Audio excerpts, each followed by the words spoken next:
I'm not the type of guy that pulls punches when it comes to reality. And I dropped a video previewing the ALDS between the New York Yankees and the Toronto Blue Jays. And I said flat out the Yankees have a better roster than the Toronto Blue Jays. And I stand on that. They have a better roster. Having a better roster doesn't mean you win a series. Having a better roster doesn't mean you win doesn't mean you don't lose a game. And in my prediction of the series, I said Yankees in 4. Well, the Yankees lost game 1. And the Yankees lost game 1 largely because of two people. Aaron Boone, Aaron Judge. That's it. Everything else semantics. Let's talk about it. Welcome back, everyone, to another edition of Yankees Unplugged, powered by Come On Now, the podcast. I'm your host, Rudy Rodriguez Show. Hit that like button, subscribe to the channel, ring that bell, leave a comment. You left a lot of comments. I know the Blue Jays Nation came after me because of what I said. I mean, hey, thank you. You're promoting my video. I appreciate it. I stand on it. Yankees in 4. Yankees will win today, Tuesday, and Wednesday. Series is done. Now, of course, if the Yankees don't win today, game 2 at 4 o'clock, then they're probably in big trouble. And I'm sure you'll be thrilled because either you love the Yankees or you hate the Yankees, but there's typically nothing in between. However, when I watched yesterday's game, off the rip, I was unhappy about the fact that Luis Gil was the starting pitcher. I didn't see the logic in that. Max, this is the freaking playoffs. This is the freaking playoffs, people. And you're going to start your 4th starter when you can start your ace. I know it would have been 3 days rest instead of 4 days rest for Max Fried. I do not care. It's the playoffs. So you sent out your 4th starter against their number 1 starter. Now, I did call Gausman a kind of a journeyman level pitcher.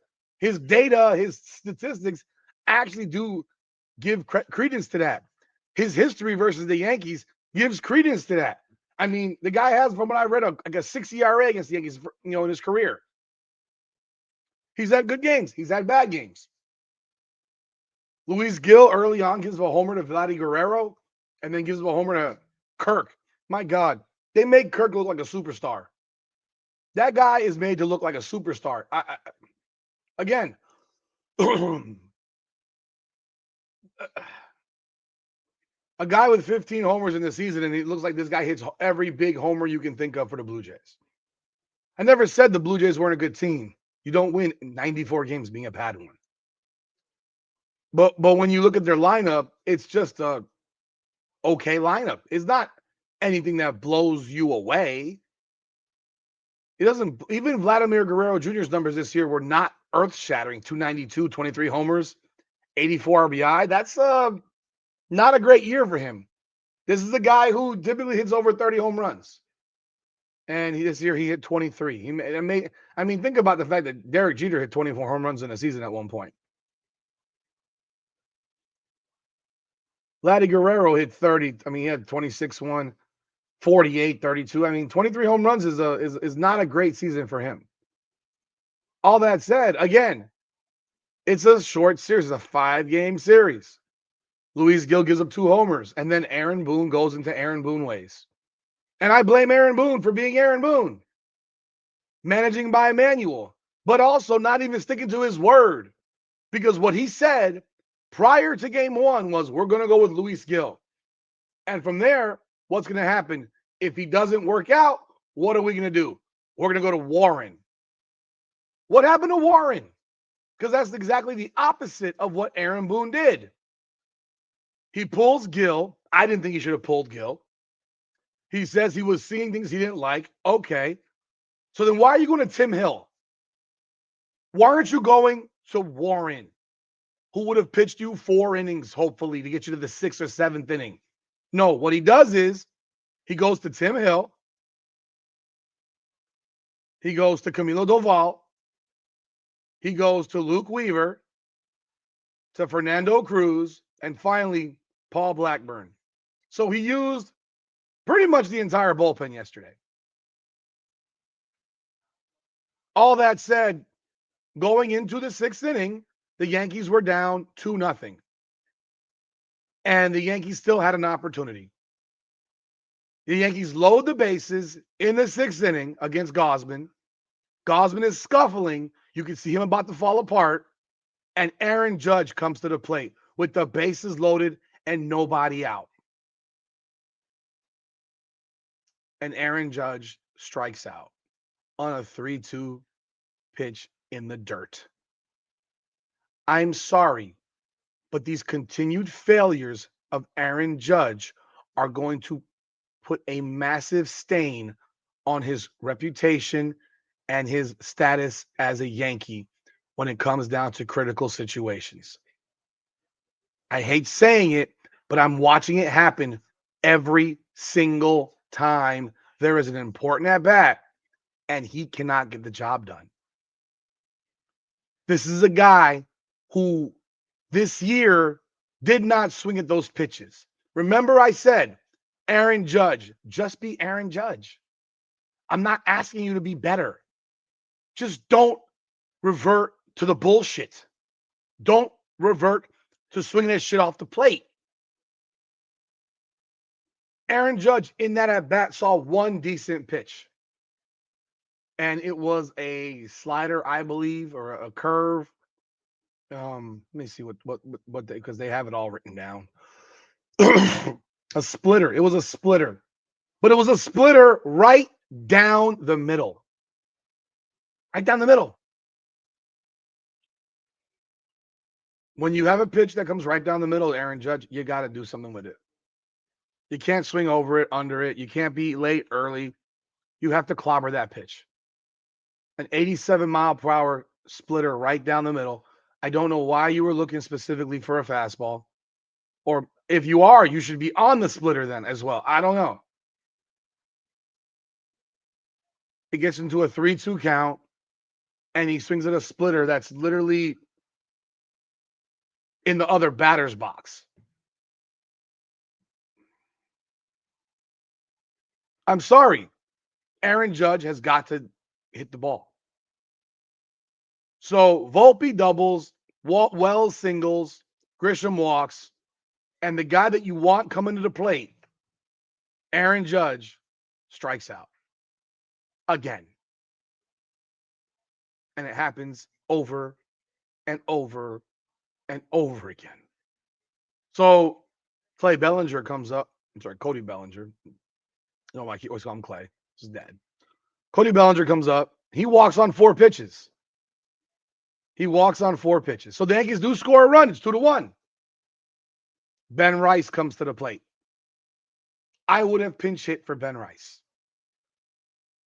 I would have absolutely pinch hit for Ben Rice. I don't care who, but anybody would have pinch hit for Ben Rice.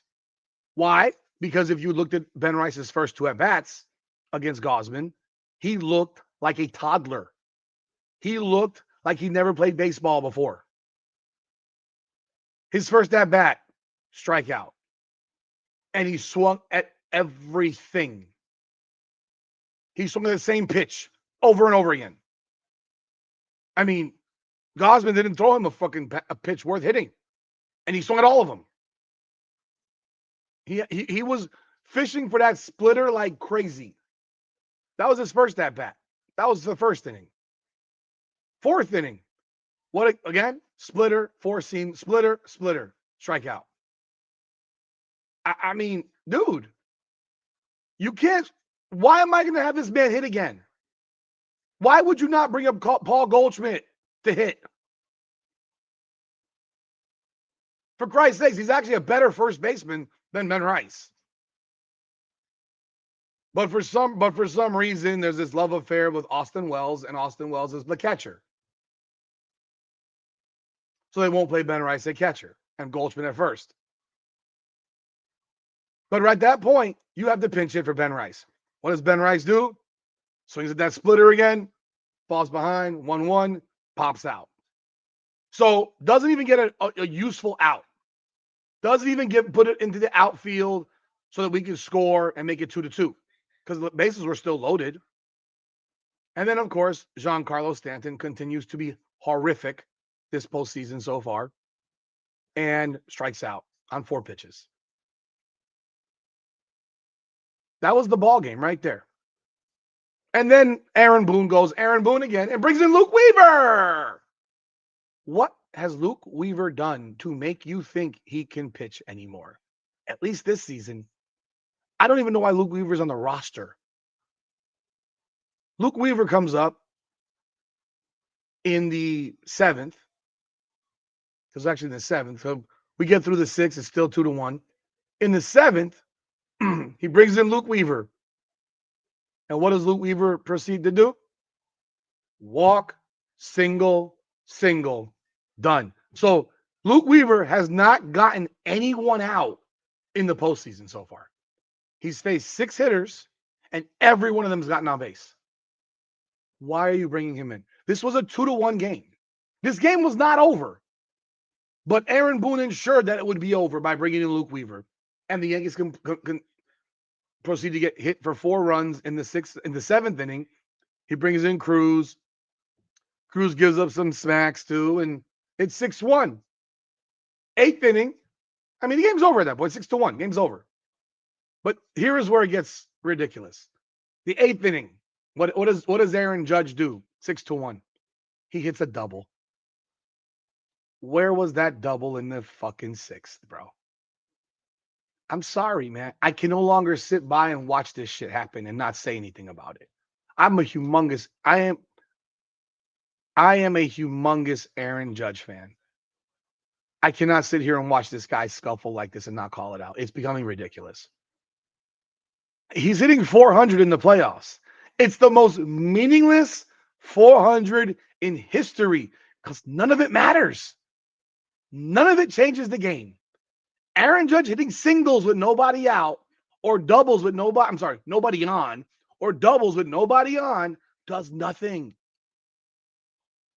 When there are men on base, Aaron Judge has got to fucking hit.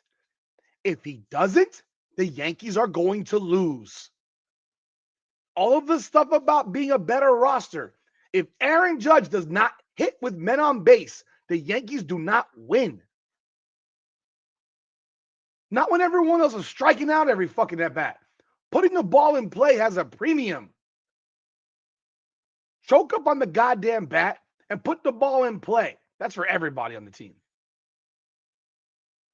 But Aaron Boone has used up his entire bullpen. The Yankees end up losing this game 10-1. It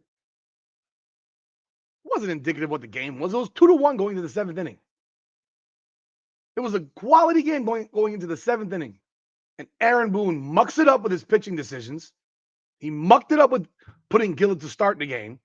So now he's in a position in which Max Fried today has got to pitch like a beast.